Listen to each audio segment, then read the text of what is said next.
Creepy Battenberg.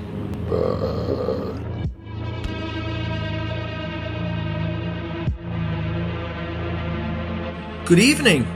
Welcome to the first Scary True Tales episode of the new year on a cold and rainy night at the Batcave.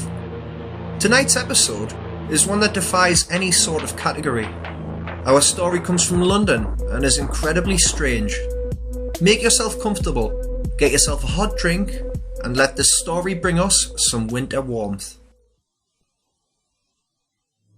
I once lived in Notting Hill, and have been fortunate to have experienced some quite remarkable occurrences on the platform of the train station there.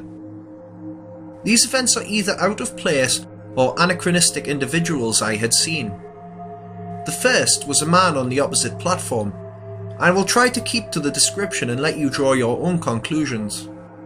He was a large man, not especially gigantic but endowed with proportions that are uncommonly found. Very thick-set, muscular, but with a generous overlay that suggested a somewhat Falstaffian lifestyle, portly as you might say. Well over 2 meters in height, with long white hair braided and a thick long white beard. He wore a large brimmed white hat. But what was most remarkable was his elegantly cut immaculate one-piece suit. It was blue, the colour of an intense vibrant Grecian sky upon which fluffy white clouds seemed to journey. The second incident involved a lady whom for all the world looked like an adult Pippi Longstockings. She was in the train I was travelling in. She wore an apron, skirt and blouse of an antique rustic appearance. This appearance was nevertheless not the most strange thing about her.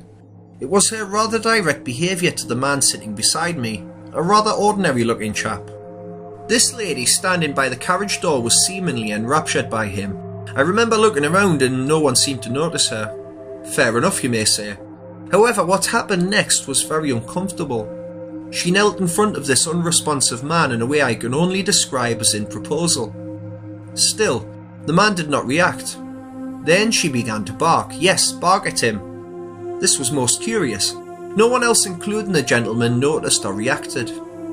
Finally, after 2 stops he waved her away with the back of his hand. She stood and returned to her former place by the carriage door with no expression at all. I was quite at a loss to find any explanation.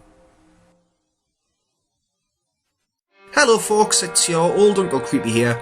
I hope you have all had a good Christmas and New Year. This was a very unusual story to start off 2016 with, and I can't honestly speculate as to what might have been going on in this tale. If you're like me, you probably just enjoyed the extreme weirdness of it all. A big thanks goes to Arlo Peace, who submitted this very unusual tale.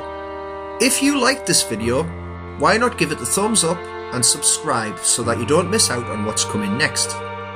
This is Creepy Battenberg saying all the best for the new year, and I will see you next time here on Scary True Tales.